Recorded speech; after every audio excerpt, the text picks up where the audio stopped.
Welcome to Stories After Midnight.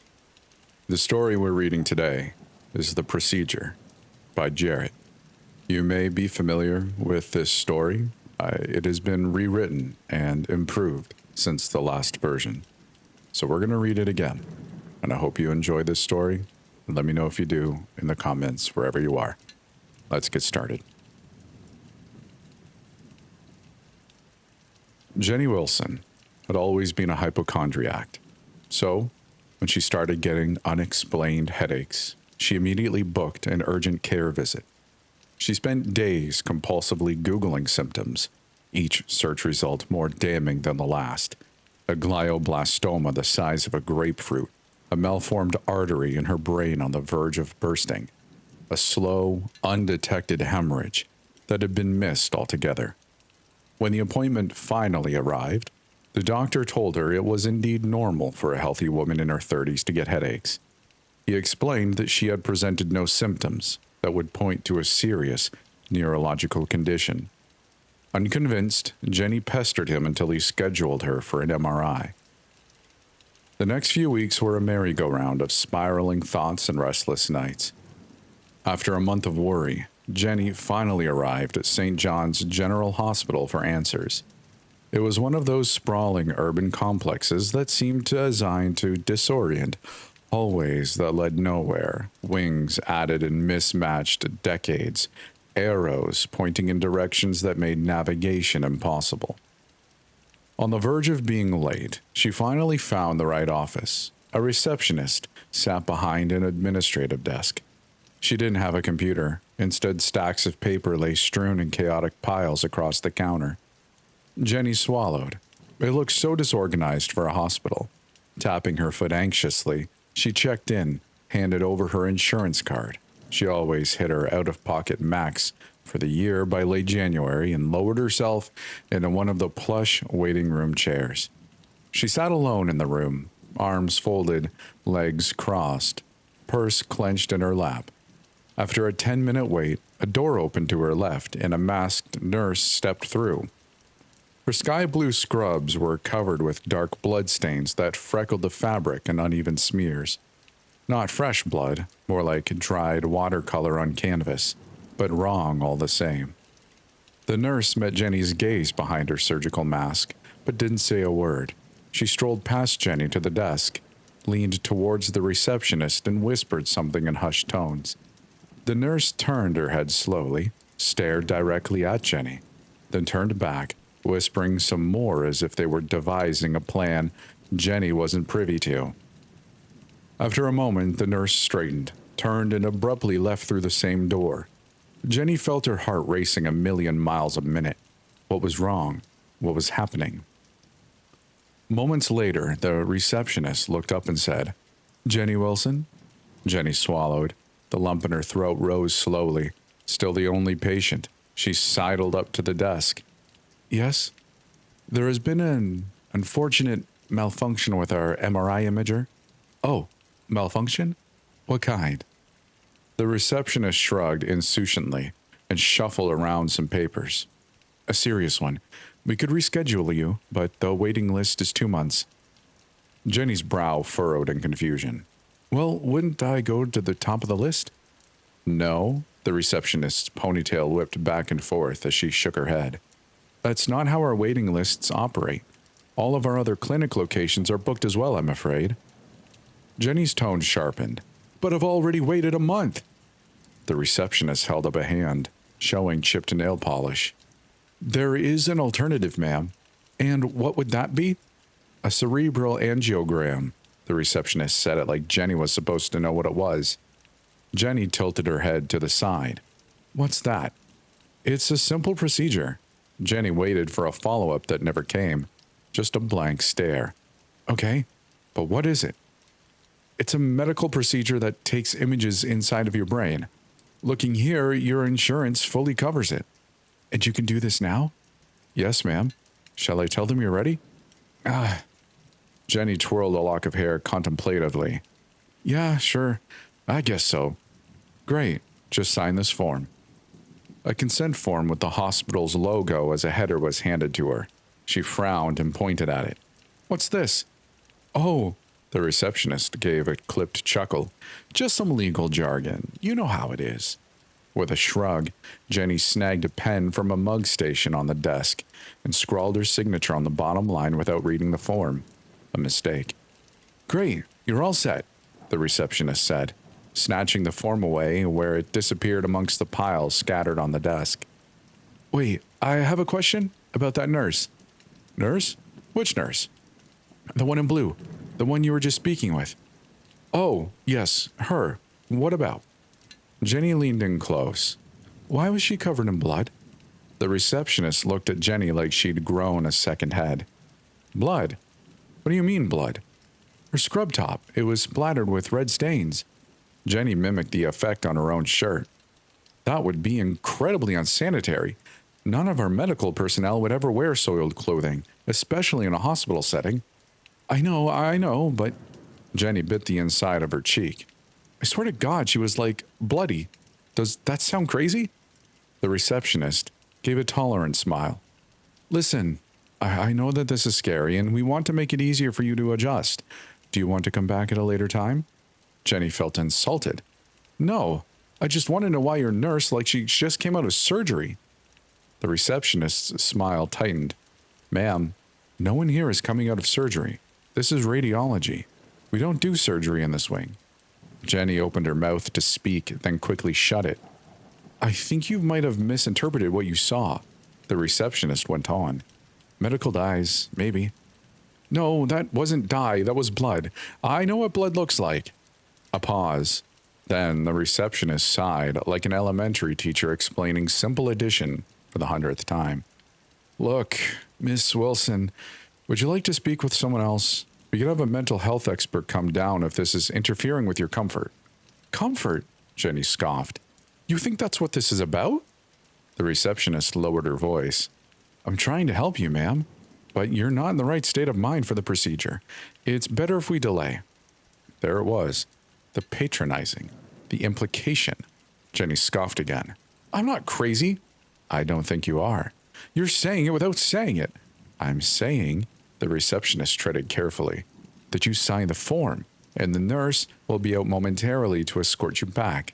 Either that, or... The door to the hallway swung open as if on cue.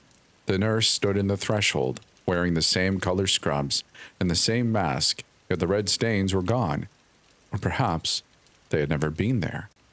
Jenny stared. Her mind scrambled for an explanation. Had she imagined it? Jenny? The nurse asked, a beat. Yes? I can take you back if you're ready. Don't worry, the receptionist cooed. It'll be over before you know it. The resulting smile, a broad, sweeping crack that reached up to her eyes, was laced with sinister delight.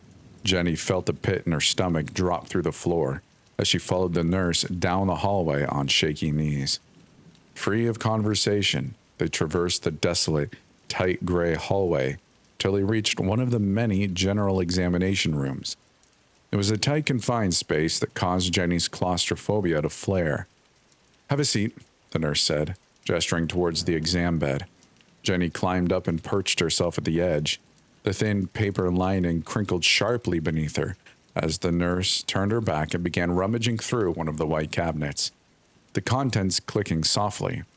Since we are doing an angiogram, she said, retrieving a needle and green rubber tourniquet, I'm going to need a blood sample. Oh, why? Jenny felt her anxiety spike. She hated needles.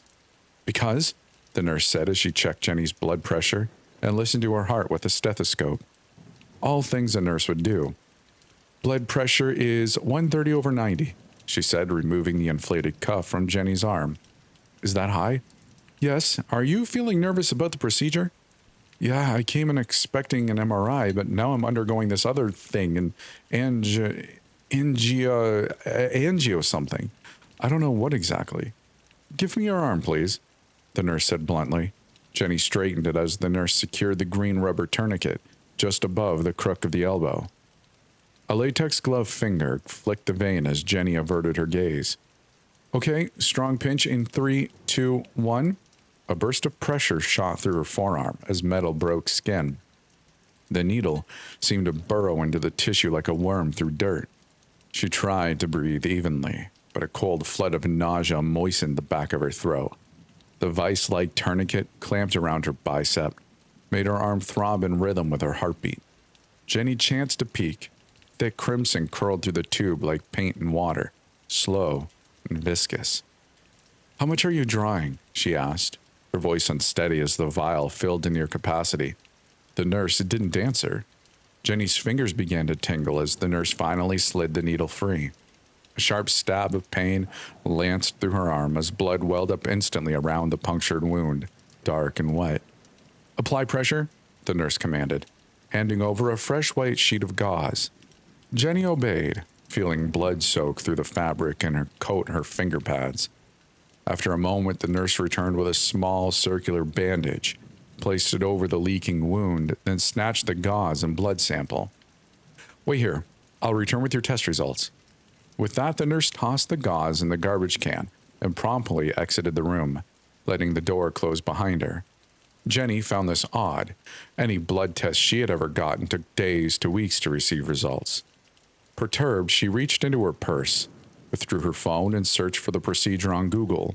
To her dismay, she couldn't quite ascertain the spelling. She tried multiple iterations, hoping the search bar would jog her memory. Nothing. Every autocorrect suggestion only made it stranger. Cerebral embolism, cerebral atrophy, cerebral anoxia. None of it matched what she heard. The door swung back open as the nurse burst into the room. "Blood tests came back normal. I assume Dr. Bergman, our head radiologist, went through the procedure, and any side effects you may have answered your questions?" "No, I was alone the entire time." "Oh, well, that's unfortunate. He was probably seeing another patient." "Probably? Shouldn't you know?" Jenny thought. "In the meantime, I'll need you to change into a hospital gown." Reluctantly, Jenny rose from the bed and followed the nurse back out into the hall. As they rounded a bend, a woman passed by them on the left. She was around Jenny's age and wore a plaid leisure suit in muted browns and oranges. The blazer had wide, padded shoulders, and the shirt collar flared out across them dramatically, like something from an old Sears catalog. The shiny leather platforms completed the picture. It was then Jenny picked up on the wallpaper, somewhere along the walk without her noticing right away. The flat institutional gray had given way to a floral wallpaper, pale pinks and muted reds. Little roses blooming across the corridor in neat repeating rows. Faint seams ran between the strips. "Here's the changing room," the nurse said as they approached a side room, each step full of trepidation. Jenny entered, changed into the required gown, then met the nurse outside. "Follow me." They started walking again, yet this time Jenny spoke up. "Wait, I still haven't talked to any doctors yet." The nurse's ears perked, but she remained silent. Jenny went on. "I have some concerns." Just then, the pair turned the corner and stepped into the procedure room. Jenny lingered by the doorway, unable to push through the threshold. Nothing immediately stood out to her, yet the longer she looked, the more disturbed she became. Everything looked old. The overhead lighting flickered a dim yellow hue across the room. Massive mechanical arms hung from the ceiling like the skeletal remains of some industrial machine. A steel gurney rested in the center of the room, where a gaggle of nurses awaited, preparing various instruments. Jenny caught the sight of leather straps hanging limply from the gurney. Her bladder clenched. Just then, a masked man in blue surgical robes approached her. "Hello, I'm Dr. Bergman. I'm so sorry I wasn't able to see you earlier. I was preoccupied with another patient. Please, go lie down on that operating table and we'll get started." Jenny's chest tightened. "Wait, I have questions." "Such as?" the doctor asked impatiently. "What goes on during this procedure?" "It's a cerebral angiogram. It's used to detect any abnormalities in the brain or its blood supply." Jenny clenched her fists in frustration. "I didn't ask what it does. I asked what it's like. What happens during it? What are all these instruments for?" "It involves a minimally invasive puncture wound. Nothing too serious." "Like a blood draw?" She pointed to her bandaged inner arm. The doctor laughed oddly. "Not exactly." That was it. Jenny had reached her limit of verbal hot potato. "I'm leaving," she announced. She turned to go, but two of the nurses shut the door behind her. "Hey, what are you doing?" she shouted. She turned back to Dr. Bergman. What's going on here? Let me leave. Her heart threatened to explode from stress. Patient is being belligerent. Strap her down, Dr. Bergman hollered. Nurses on either side immediately grabbed Jenny underneath her arms. She bucked and kicked and retched, trying to break free. Let go of me! Let go of me! More nurses joined the circle. One bent and restrained Jenny's ankles. The rubbery latex gloves were harsh on her exposed skin. The team of nurses heaved the thrashing Jenny off the ground and carried her across the room. The sea of hands kept Jenny's crazed form still as they plopped her down and began strapping her to the gurney. Gloved hands secured buckled leather straps across her wrists and ankles, legs and arms, waist and chest. Finally, a wide strap was pulled taut across the top of her head and secured tightly. Laying supine, she was completely immobilized, only able to move her eyes. She watched with growing dread as masked people scuffled about the room.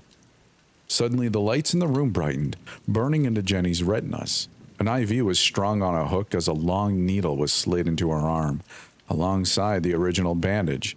The bag read, saline flush. No anesthesia? They weren't going to operate on her like this, were they? Jenny heard metal casters screech as Dr. Bergman wheeled over on a stool. What he held in his hand made Jenny lose control of her bladder. A 4-inch needle. A clear rubber tube ran from the base. Jenny put two and two together. They were injecting contrast dye into her brain through the carotid artery in her neck. The realization made her howl. Dr. Bergman replied calmly, "This room is soundproof. There will be quite an unpleasant pinch. Do not move. Keep very still, and whatever you do, do not swallow. It will tear your carotid artery and you will bleed to death." After her screams grew ragged and breathless, Dr. Bergman dipped the needle downwards. Jenny braced herself. She felt the needle tip press against her skin as it hunkered back reflexively. The cool metal pressed harder and harder against the outermost layer of skin, the pressure becoming unbearable, then broke the surface. Pain exploded through Jenny's neck as blood spurted a fine line from out of the newly made puncture. Jenny's mouth contorted into a silent scream as the crimson geyser splattered across her face in warm red droplets. She felt the needle move, rotate around, then find her artery. Indescribable pain as the tip prodded its way to the rubbery tube of flesh, then pierced it. Blood ran up her nasal cavity and down her throat to her mouth. The taste of warm, metallic copper made her gag. Through eyes blurred with tears, she saw blue ink begin to run through this line, her vision darkening around the edges. Her brain lost its tether to reality. Blackness consumed her. Jenny awoke in a recovery room, not sure of where she was. She tried to lift her head up off the pillow, but searing pain lanced through her neck. "Oh good, finally awake," a voice called. A nurse appeared overhead. Jenny pawed at her neck. Nothing. No bandage, no puncture wound. She rasped. Where am I?" The nurse smiled. "The Bay Wing of Madison Canyon Medical Center. How are you feeling?"